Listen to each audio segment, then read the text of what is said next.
Martes 5 de julio comenzamos cara a cara con muchísimos temas que queremos abordar esta mañana con todos ustedes. Les recuerdo los teléfonos en cabina 3122-4200, 3122-4266, o nos pueden mandar un mensaje de WhatsApp al 3318-807641. Y como usted sabe, ayer estuvo por nuestras tierras Aurelio Nuño, el secretario de Educación Pública. Vino para tener distintos temas en su agenda, atender distintos asuntos relacionados con la educación en Jalisco, y bueno, tuvo estos espacios de dificultades con algunos profesores vinculados a la disidencia magisterial en algunos eventos. También estuvo en el Centro Universitario de Tonalá, haciendo algunos anuncios, como por ejemplo la inversión de 80 millones de pesos en este centro universitario en particular, que es el rector Ricardo Villanueva Lomelí, ex regidor de Guadalajara, y se reabrió el debate sobre el asunto de la reforma educativa. Hay que recordar que estamos a la mitad de las mesas de diálogo, que estamos digamos que las mesas de diálogo se prolongaron la semana pasada y en esta semana se empezaba a llegar a puntos de acuerdo. Después, el fin de semana, hubo dificultades, siguieron los bloqueos por parte de la CENTE y de parte del secretario de Educación y de parte del secretario de Gobernación, sobre todo Miguel Ángel Osorio Chong. Se dio un ultimátum y bueno, el argumento de las esferas federales, del secretario de Gobernación, tenía que ver precisamente con este tipo de actitudes de la CENTE de bloquear carreteras, bloquear algunos pasos en estados del sur del país, en particular en Oaxaca y Chiapas. No queda muy claro lo que van a terminar negociando. Se reanudan los diálogos el día de hoy. ¿Qué van a terminar negociando la Secretaría de Educación y la CENTE? Como recuerdan, la CENTE pide la derogación total de la reforma educativa. El presidente de la República ha dicho que ese escenario no lo contemplan, no lo esbozan, ni siquiera contemplan un escenario de estas características. Entonces parece que va para largo un asunto el asunto de esta naturaleza. Y hoy los diputados también discutirán, los diputados en Jalisco, en particular en la Comisión de Puntos Constitucionales, saldrá un dictamen relacionado con el fuero. Hay que recordar que el fuero es esta protección que tienen algunos funcionarios públicos, algunos diputados, regidores, representantes populares, para poder expresar sus opiniones sin temor a represalias por parte de la autoridad. Se vota hoy su desaparición. Veremos si este dictamen, que se aprueba en puntos constitucionales, después se traslada en los próximos días al Pleno para ser votado y por lo tanto eliminar el fuero en la entidad. Y yo diría que quedarían, antes de pasar a nuestra mesa del día de hoy, yo diría que quedarían al menos 3 razonamientos en relación a este tema. Uno, si se desaparece el fuero, ¿cómo hacer para proteger las opiniones? Ya no solo de diputados, no solo de legisladores, no solo de regidores o de cualquier tipo de oposición a los distintos gobiernos, sino también en general para proteger la libertad de expresión y la posibilidad de emitir opiniones que de pronto son críticas con las autoridades. Creo que eso es un tema que deben contemplar los diputados a la hora de discutir este tema del fuero. Segundo, realmente la impunidad y realmente los problemas para sancionar a funcionarios públicos, para sancionar a los políticos, tiene que ver con el fuero. Es decir, el fuero muchas veces el fuero se convierte realmente en la obstrucción de la justicia, o estamos hablando que son otras redes, otras complicidades, otros fueros políticos, digamos, los que terminan o los que intervienen para que no se haga justicia plena en asuntos relacionados con la actuación de los funcionarios públicos y de los políticos. Y por último, tercero, creo que es importante que este tipo de aprobaciones de legislaciones que suelen ser muy atractivas, que suelen ser muy sexys en la opinión pública, creo que tienen que ser tomadas con mucha seriedad. Tenemos que encontrar un modelo que de alguna forma no mande el mensaje de impunidad, pero que tampoco entienda que la libertad de expresión y que la democracia son asuntos que nos podemos pasar solamente por afanes de venganza. Por lo tanto, creo que se tiene que tener mucha responsabilidad cuando se discuten temas como el del fuero. Creo que el fuero fuero ha quedado obsoleto y por supuesto que este fuero vinculado al inicio, digamos, del sistema político mexicano ya no tiene sentido de ser en el México actual. Sin embargo, sí es importante que se encuentren fórmulas, tal vez una especie de protección o de inmunidad limitada, alguna fórmula para que las opiniones divergentes, las opiniones disidentes a la versión oficial puedan tener un cauce institucional real y por supuesto entrarle al verdadero tema que tiene que ver con la impunidad, que tiene que ver con el poder judicial, con los jueces, que tiene que ver con las complicidades, con la falta de autonomía del Ministerio Público. Es decir, creo que son debates que exceden más o que van más allá de simplemente el debate sobre el fuero. Pero hoy queremos hablar sobre matrimonio igualitario, es decir, sobre estas reformas que están sucediendo en todo el país para que el matrimonio se convierta en un derecho universal, es decir, en un derecho que a que digamos todas las parejas tengan derecho sin importar la preferencia sexual, sin importar que sean heterosexuales u homosexuales. Hay que recordar que el día de ayer Morelos promulgó la reforma que por lo tanto introduce en la Constitución esta igualdad entre parejas y por lo tanto convierte al matrimonio en un derecho humano, en un derecho digamos protegido y consagrado en la Constitución de Morelos y se convierte en el primer estado fuera del Distrito Federal, digamos en la segunda entidad federativa que aprueba reformas de este calado. También como antecedente hay que recordar que la Suprema Corte de Justicia ya se pronunció en el asunto, ya dijo que todos los códigos civiles que no contemplan que el matrimonio es entre dos personas y no, como están ahorita en muchos estados, entre un hombre y una mujer, son inconstitucionales, es decir, tienen que ser modificados porque no atienden a la igualdad que se exige en una sociedad democrática. Y hoy tendremos a la diputada Mónica Almeida, que nos acompaña, ella es coordinadora de la fracción parlamentaria del Partido de la Revolución Democrática. Mónica, muy buenos días. Hola, buenos días Enrique, de todo tu auditorio, gracias por esta invitación. Y también nos acompañará en unos segundos, está con problemas en el tráfico, está atorado, Leonardo Espinosa, el expresidente de Códice, Cohesión de Diversidades para la Sustentabilidad y Asociación Civil. Nuestra idea de hoy es discutir ¿qué sucede? ¿Por qué en Jalisco no se puede materializar ya lo que la Corte dictaminó, sentenció hace algunas semanas, que tiene que ver con esta igualdad de todos y con la igualdad de las distintas parejas y por lo tanto su posibilidad de contraer matrimonio con todas las de la ley? Y abro con esta pregunta, Mónica, ¿qué está sucediendo en el Congreso? ¿Por qué no se termina traduciendo lo que la Corte dice ya en una legislación clara?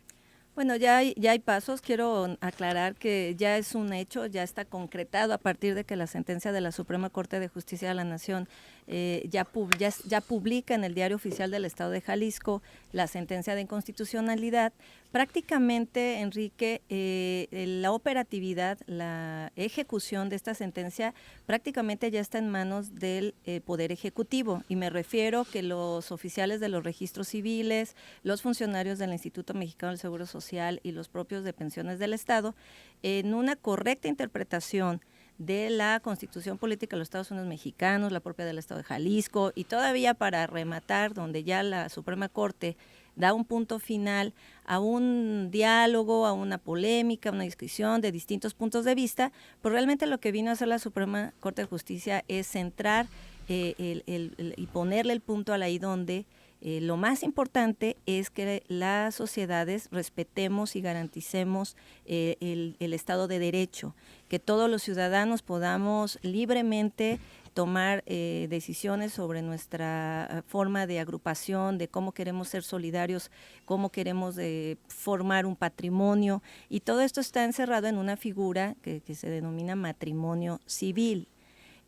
Aquí lo importante es que de todas formas el Congreso del Estado, la fracción parlamentaria del PRD, para disminuir estas brechas de interpretación en donde el Código Civil todavía mantiene una redacción original que es inconstitucional. Que el matrimonio es entre dos, entre un hombre y una mujer. Eso es lo inconstitucional. Eso es lo constitucional, y todos los derechos derivados del matrimonio civil, que es diferente al matrimonio religioso. Y aquí es muy importante identificar. Sí, nadie se está metiendo con el matrimonio de la religión. Es decir, correcto. Es un matrimonio como contrato civil. Así digamos. Es. Cada religión tendrá sus propias reglas sobre cómo celebrar estos, pues algunos hasta le llaman sacramentos o estas formas de admitir un matrimonio religioso. Pero el poder legislativo, el poder judicial y el poder ejecutivo estamos obligados en una función como servidores públicos, en donde tomamos todos protesta de hacer cumplir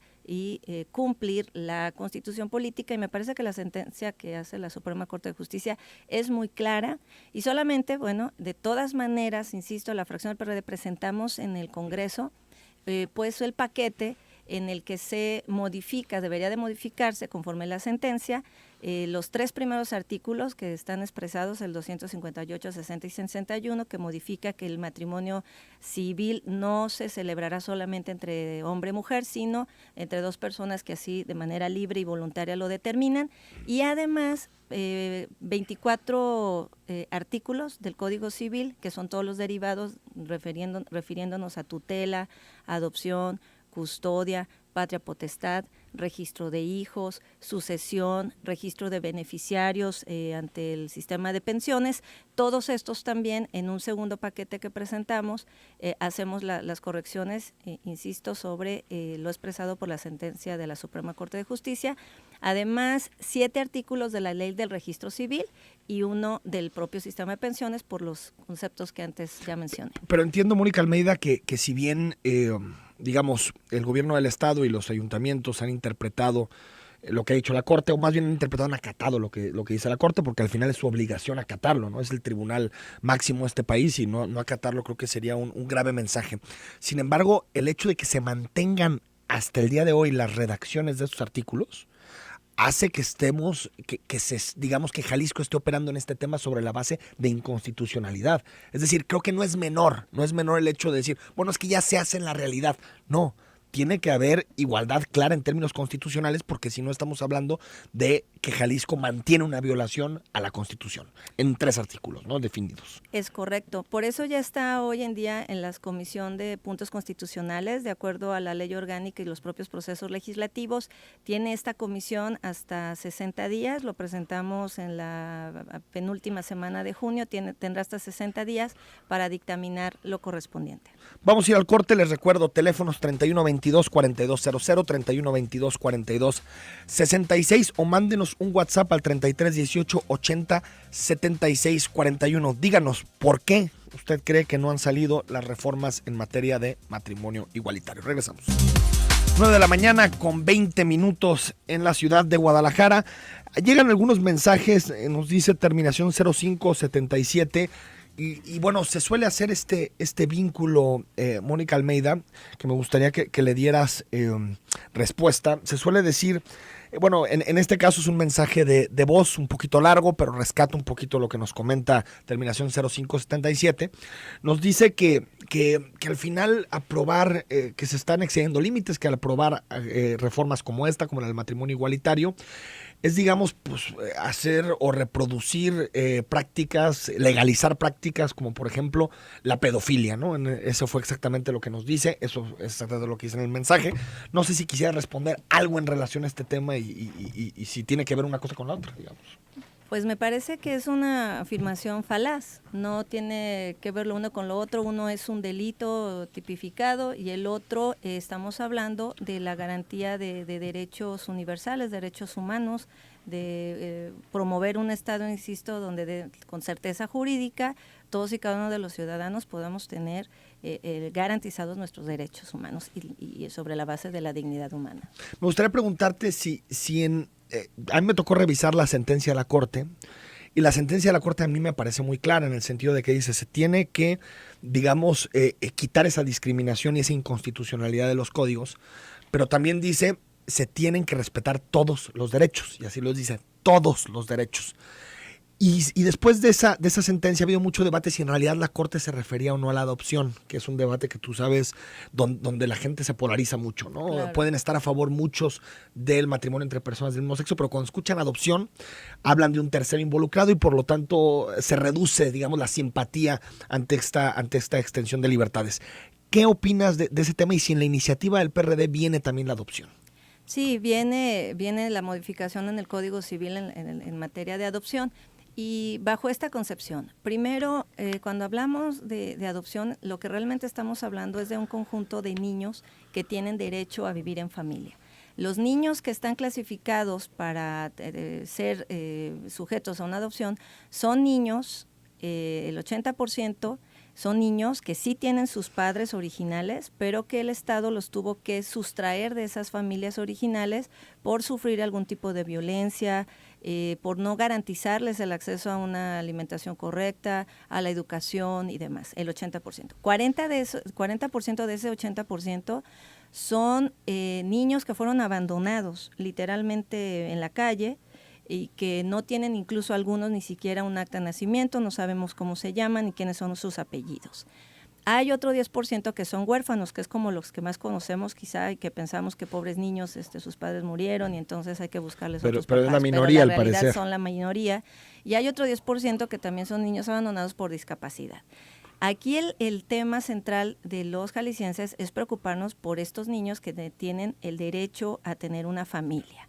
Se busca padres para los niños, no se busca niños para los padres. Y hago este énfasis porque hay un procedimiento adicional al exclusivamente firmar un acta de matrimonio civil, ¿no? Porque sí, primero, bueno, se requiere como primer documento a presentar cuando tú te dispones y le dices al Estado, yo quiero educar a un niño, lo quiero cuidar, lo quiero amar, quiero abrazarlo, quiero darle un ambiente sano de convivencia, una estructura permanente de vida, porque los niños que hoy están en las casas hogares pueden estar, Enrique, 18 años ahí, tener la mayoría de edad, y cuando salen, cuando hablamos de estos niños que no sabemos quiénes son sus tíos, porque no conocemos quiénes son sus padres, ni sus apellidos, ni mucho menos, estos niños no tienen una estructura familiar para toda tu vida. Ese es un tema muy importante, el tema de la adopción es muy importante, centrado cuando estos niños también, mientras más edad tienen,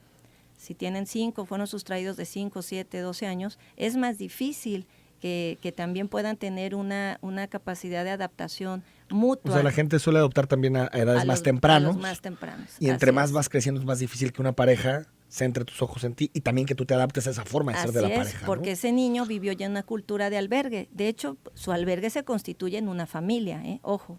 Prácticamente sus compañeros, sus tutores o sus custodios son, al final de cuentas, una familia. Pero es una familia pues con bastantes deficiencias y problemas. No logra una sola persona cuidar a 50 niños, abrazarlos, que es algo muy valioso para el desarrollo psicosocial y emocional, el desarrollo intelectual. No tienen un conjunto quizá de estímulos de adicionales, más allá de los meramente básicos de alimento y escuela, pero no se dan abasto. Yo ya estoy visitando estos albergues y es donde me he percatado de esta gran problemática. Ahora, si los jaliscienses estamos preocupados por estos niños, lo que tenemos que garantizar es que en el mejor y en el mayor tiempo posible tengan esta oportunidad los niños.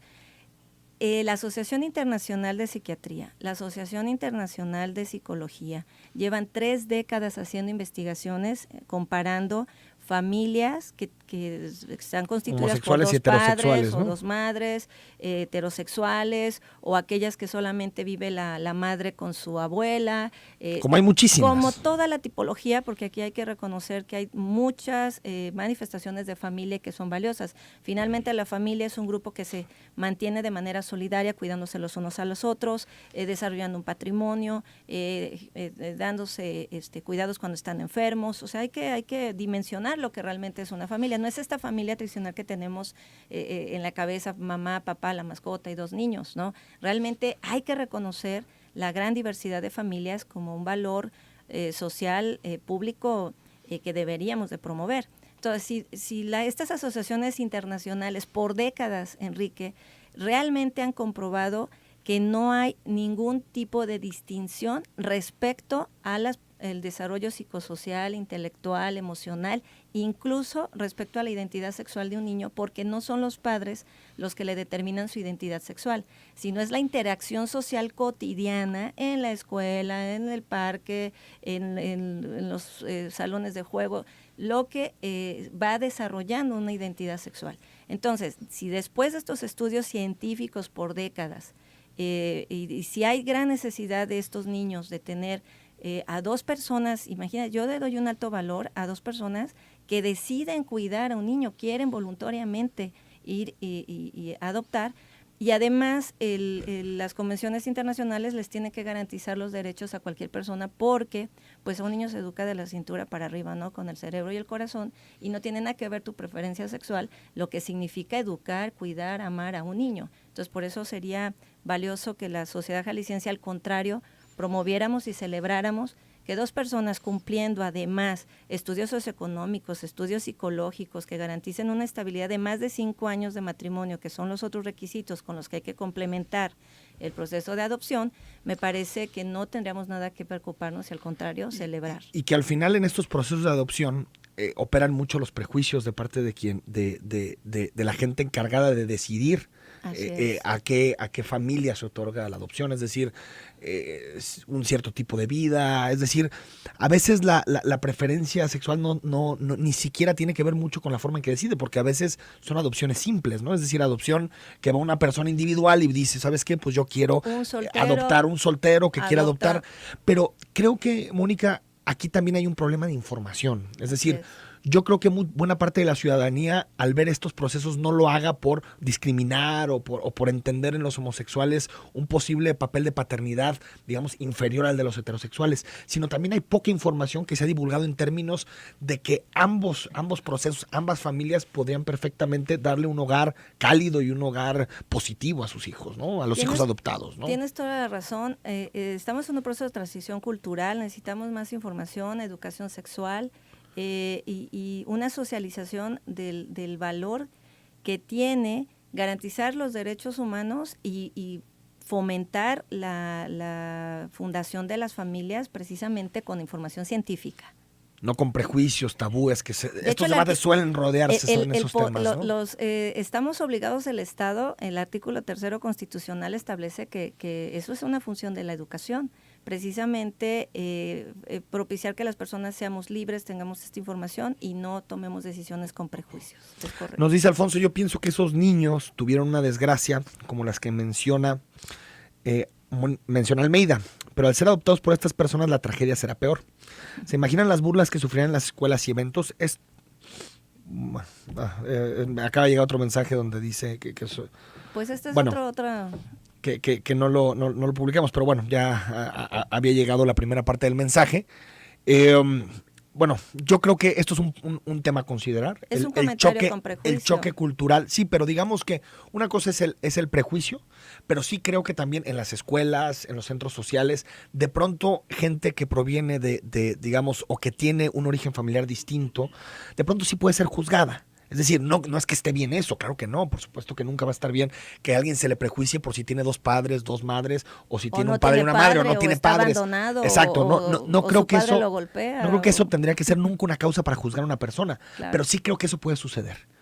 O sea, que claro, eso sí puede ser un choque cultural muy fuerte en las escuelas, en los centros de recreación. Pero el Estado está obligado a garantizar una sociedad, una cultura de paz, de respeto, de garantizar los derechos humanos de todos y cada uno de nosotros. Y sí, es muy importante, no solamente va a ser suficiente que se hagan las adecuaciones a nuestra ley, va a ser muy importante que la Secretaría de Educación Pública y en particular haga jornadas para que fomente el respeto y garantice que todos los jaliscienses conocemos y tenemos una cultura de derechos humanos. Pero es un asunto de muchos años, ¿eh? Estamos es un en una asunto transición cultural. Exacto, incluso yo diría de una generación, ¿no? En otros países está pasando de forma más acelerada por la información, por los debates que existen, ¿no? Vamos al corte y también saludamos a nuestro segundo invitado. 9 de la mañana con 36 minutos. Leonardo Espinosa, presidente de Códice, gracias por estar aquí con nosotros en Cara a Cara. Muchas gracias. Leonardo, estábamos platicando, empezamos la conversación con Mónica Almeida con una pregunta. ¿Por qué si la Corte ha sido tan clara en este tema? Si la Corte dice todos los estados que tienen códigos civiles en donde no se reconozca la igualdad en términos de contraer matrimonio son artículos inconstitucionales y por lo tanto se tienen que modificar. ¿Por qué en Jalisco no se hace la modificación? Ya llevamos meses discutiendo este tema. Porque todavía existe un grupo que está renuente a que sucedan estas modificaciones por diversos temas. Uno podría ser el querer conservar una hegemonía de lo que significa una familia, que ahora sabemos los jaliscienses que no nos queda, que no es que ya superamos la legislación. todas estas leyes que están restringiendo a modelos de familia exclusivos ya no son válidos para la población de jaliscienses. Existen distintos modelos de familia, pero algo muy importante es que estas personas empiezan a promover el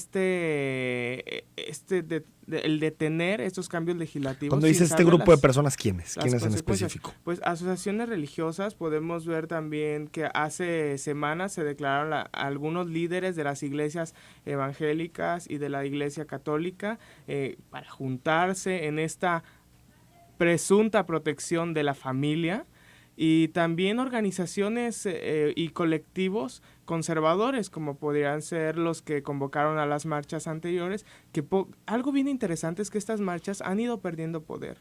La gente ya no está creyendo lo que dicen estos líderes, porque se da cuenta que la sociedad es diferente, se da cuenta al día a día, al convivir, que lo que les están diciendo son mentiras.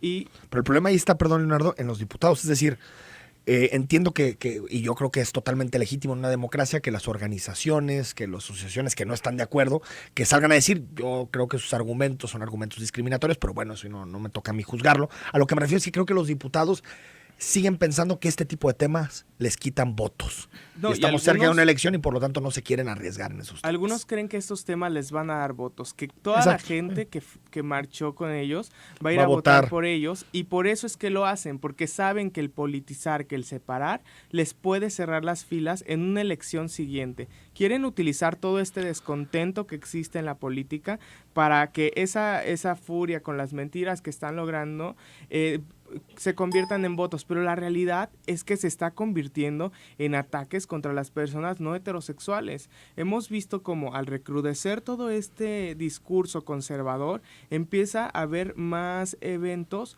de crímenes por homofobia.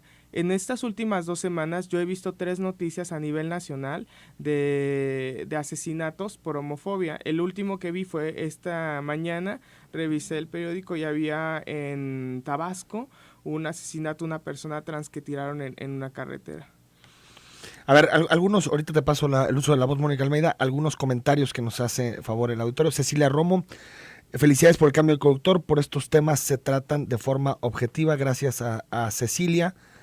1370, con terminación 1370, no pueden con la inseguridad en las calles, con la violencia contra las mujeres. ¿Usted como entrevistador cree que van a estar al pendiente de esos niños adoptados por parejas del mismo sexo? Saludos. Bueno, yo creo que una irresponsabilidad o la irresponsabilidad de los padres tampoco les veo un vínculo con la preferencia sexual. Puede haber padres homosexuales totalmente irresponsables y puede haber padres heterosexuales, que los hay, totalmente irresponsables. No veo que haya un vínculo directo.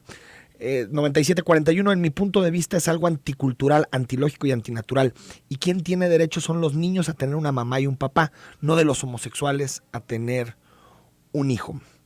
Dice Milton Rodríguez: escucho solo comentarios y argumentos a favor. Y la otra cara, bueno, la idea es discutir, digamos, esto nos puede gustar o no, podemos tener opiniones en contra y a favor, que eso es, digamos, parte esencial de la democracia, pero sí debo decir que este tema, en términos jurídicos, está prácticamente resuelto. Es decir, la Suprema Corte ya ha hablado, ya se tienen que hacer las adaptaciones en el Estado y no queremos, o el objetivo no es reabrir un debate que en términos jurídicos está bastante avanzado. Lo que queremos es realmente saber cómo ese tipo de sentencias que se están aprobando a nivel nacional, en particular en la Suprema Corte de Justicia, terminarán repercutiendo en Jalisco y cuáles serán los cambios que existen a nivel local. Luis: quien está mal es quien hace acoso a un niño por la razón que sea. Si un niño es ridiculizado por tener 2 padres o madres, esto es lo que está mal, Luis. Sí, yo creo que es lo que está mal, no sé si opinan, pero lo que me refería con el comentario anterior es que creo que por más que sea discriminatorio y esté mal, ese tipo de cosas van a pasar o incluso están pasando, ¿no? Sí, y suceden si el niño tiene 2 padres del mismo sexo, si el niño usa lentes, si el niño está gordito. Eso sucede y está mal y se tiene que trabajar en relación a esto. Algo bien importante es que tenemos 200 años de escuchar puros argumentos en contra. Este es el momento en el que realmente se abre la discusión, se ven argumentos legislativos válidos basados en la Constitución Política de los Estados Unidos Mexicanos, que dice que todos los ciudadanos nacemos libres, iguales, en dignidad y derechos. En otro país podrá ser diferente, pero aquí en México nuestra Constitución a todos nos garantiza que tenemos las mismas oportunidades de desarrollo, y así lo debe resguardar el Estado. Ya las creencias religiosas, las ideologías son una cosa diferente. Podemos ver cómo a las mujeres en otras culturas y en otros países se les limita inclusive el derecho para transitar libremente. Bueno, aquí se le limitó en su momento el voto, Sí. por ejemplo, ¿no? La pregunta es, ¿en qué país, en qué tipo de país quieren vivir? ¿En uno de oportunidades o en uno de restricciones? Mónica Almeida. Sí, me sumo a este comentario importante. Mira, he estado reflexionando. El Poder Legislativo ya hizo su trabajo. No se trata de un asunto electoral. PRD nunca lo ha trabajado así. Es sobre una convicción, una visión de una sociedad con garantías, con libertad, con certeza jurídica, con los derechos humanos como el alto valor. Creo que aquí el balón está en la cancha al 100% del Ejecutivo. Me refiero a la Secretaría de Educación Pública tiene la obligación de implementar medidas urgentes para fomentar lo que está consagrado en la Constitución Política en el artículo 3, una educación libre de fanatismos y prejuicios. Las familias estamos obligados a fomentar una cultura de paz, una cultura de respeto y también tener una claridad cuando, y por supuesto un respeto de cualquier creencia religiosa que se tenga, porque también esto la Constitución lo debe de garantizar. Hoy en día, volteen a su derecha y a su siniestra, hay familias que tienen hermanos heterosexuales y sus otros hermanos son homosexuales. Hay familias que esa familia por sí misma promueve una religión católica o protestante. Ahí hay un conflicto muy interesante y son familias ya de hecho, ya existen. ¿Cómo le resolvemos a esta familia, las asociaciones religiosas y las asociaciones civiles, un conflicto que incluso interno en una familia puede generar violencia simbólica?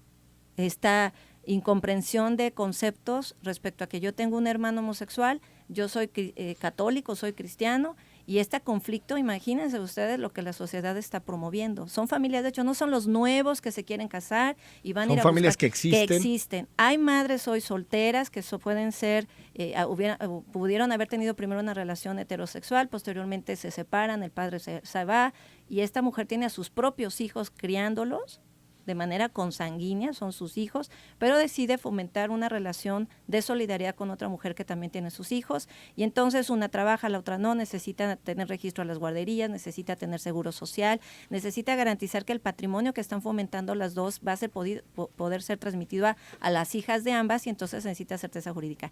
En el Ejecutivo está toda la cancha.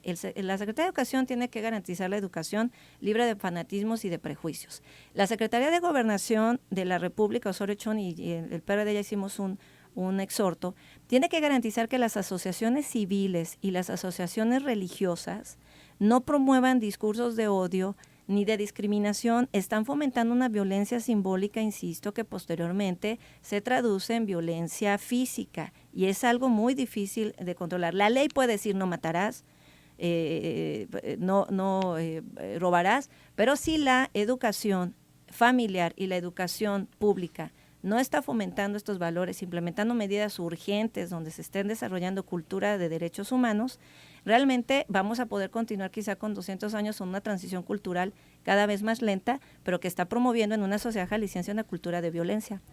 Sí, vamos al corte, Mónica Almeida, Leonardo Espinosa, y regresamos también para leer muchos de los mensajes que nos están llegando del amable auditorio.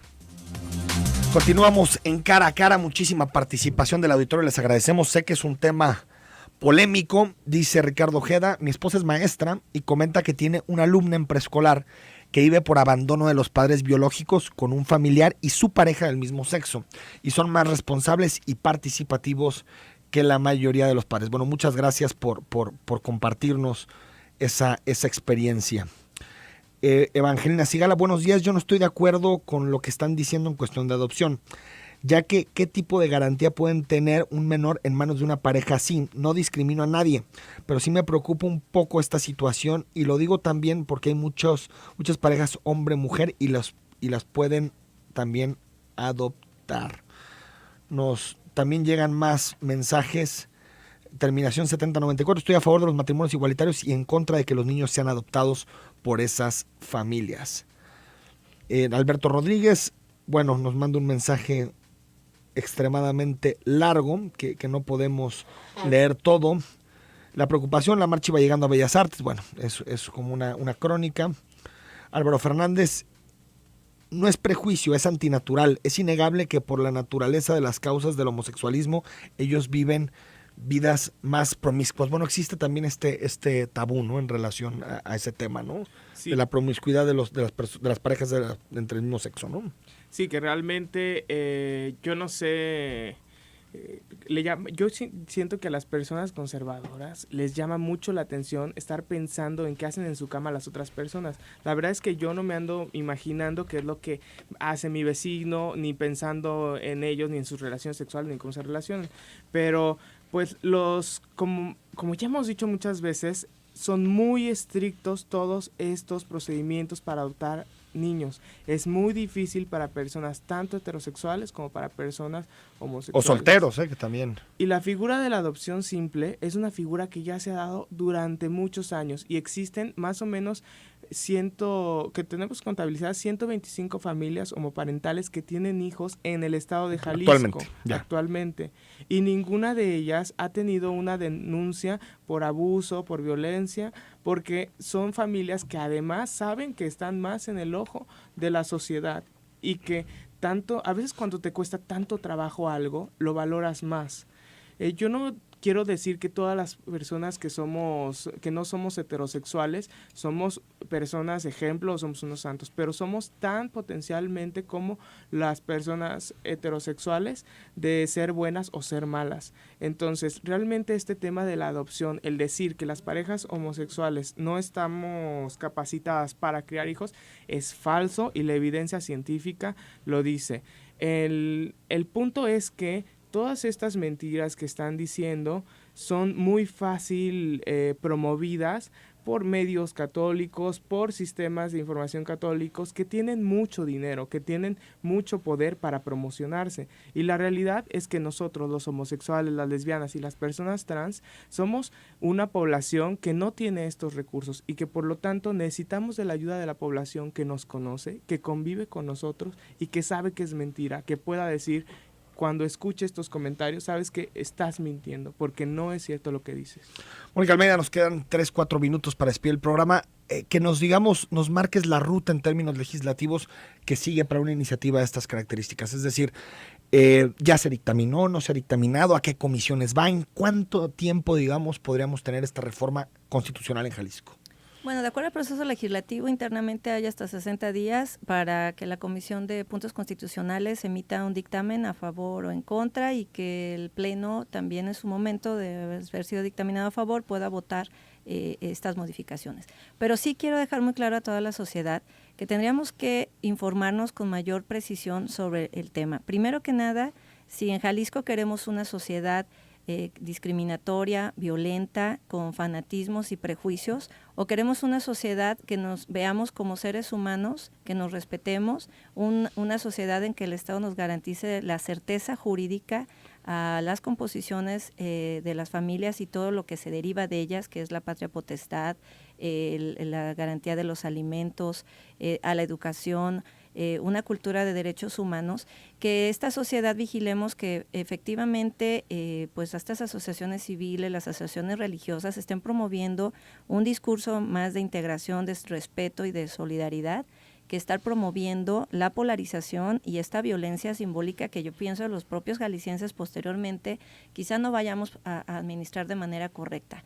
La sociedad jalisciense tendríamos que al contrario implementar e impulsar este respeto, esta cultura de paz, cerciorarnos que el Estado está dando una certeza jurídica para el buen desarrollo de la libertad, de la igualdad y del respeto de los unos a los otros. Está todo en la cancha en el Poder Ejecutivo, sigo insistiendo, no le podremos limitar a ninguna persona a gozar de todos sus derechos, y sea a través del amparo, sea a través de la denuncia o con la certeza de un código civil que esté reformado y que es una responsabilidad de los diputados. Hoy en día lo más importante es que el Estado garantice el ejercicio de los derechos. Pero también en la cancha del Poder Legislativo, porque se tiene que aprobar la reforma constitucional. Digo, bueno, también el Poder Legislativo tiene que hacer su chamba. No, pero lo que quiero es dejar de centrar el tema como si fuera solo un tema legislativo, porque la Suprema Corte de Justicia ya puso un punto final final a esta discusión. Es más, ninguna persona puede seguir esperando a que los diputados quieran o no. Eso es algo tienes que sacar un muy amparo, importante. ¿no? No, ya en los oficiales No, ya no va. Hoy Cierto. en día, si quieren, pueden ir cualquier Cierto. persona y que les sea negado un trámite y por cualquier concepto, pueden denunciar. Hicimos ya un exhorto a la Dirección Jurídica del Congreso, también solicitamos que se hagan las denuncias. Entonces, la sociedad jalisciense, tanto los homosexuales como los homosexuales, tendríamos que denunciar que el Estado no esté garantizando el ejercicio libre, pleno de todos los derechos humanos y el respeto. Esto es lo que deberíamos de estar pidiendo la sociedad jalisciense. Sí, que es un delito penal y que tiene penas que pueden ser multas y que puede ser, o sea, está tipificado. Inhabilitación del puesto, porque la Constitución política es muy clara y además deberíamos de estar la sociedad promoviendo la unión, la solidaridad, las garantías, el respeto y una cultura de paz. Algo bien importante es que los invitamos a que conozcan las familias homoparentales, a que nos conozcan, a que vean realmente cuál es la realidad, que no crean las mentiras que les han dicho y que estamos abiertos al diálogo. Pueden acercarse a Códice por nuestras redes sociales, que es facebook.com/códiceac, o en el Twitter, que es códice con S-AC, o al 33 67 92 19, los podemos asesorar. Nosotros no somos no es como nos pintan de que somos agresivos, de que somos intolerantes, no, la realidad es que estamos en la posición de dialogar, de hablar, de comprendernos, no queremos que la gente cambie de una manera de pensar, no queremos imponer algo, queremos que nos conozcan y que sepan que tanto derecho tiene nuestra familia como la de ustedes y que hemos estado ahí, que somos las personas que no solo escribimos las canciones que cantan en la iglesia, pero también trabajamos adornando estos lugares, también somos maestros, también somos ingenieros, también creamos el software que pagan impuestos, que ayuda para cuidar sus vidas. Nosotros somos médicos, estamos en todos lados, somos parte fundamental de esta sociedad, como son las mujeres y como son todos. Un minuto me queda para leer algunos mensajes. Nos dicen cuándo le van a dar foro a la Iglesia Católica sobre el mismo tema. Se lo daremos. Aquí también lo importante es que, bueno, la Iglesia Católica en este tema no debería de votar. Algo bien importante es, la Iglesia Católica no reconoce el matrimonio civil. Ellos tienen un matrimonio religioso. Que ese no se toca, entiendo. Nos dice Juan Manuel Larios, no a la discriminación, no a la adopción homosexual, sí a la adopción heterosexual con mayor agilidad y apoyo. 8621, estimados, quiero comentar al respecto, estoy en total desacuerdo. Bueno, muchas gracias por expresar. Tacha la promoción de lo inmoral. Nos dicen también, Juan Roberto Reynoso, felicidades al equipo Zona 3, Enrique, a los invitados del día de hoy en el programa Cara a Cara. Pocos medios se animan a sacar el aire debates de este tipo. Bueno, muchas gracias también. Juan Carlos Anguiano, a todos nos preocupa la integridad de los niños que pueden ser adoptados por este tipo de pareja, pero nadie se preocupa o hace algo por mejorar las condiciones de los niños que viven en abandono. De ahí donde debe enfocarse la atención de los que nos apoyan para las adopciones homosexuales. Mónica Almeida, gracias. Gracias. Diputada del PRD. Leonardo Espinosa, gracias por haber estado aquí de Códice. Gracias. Yo soy Enrique Tucen y mañana discutimos sobre un tema que le está pegando a su bolsillo, las gasolinas y el aumento del último fin de semana.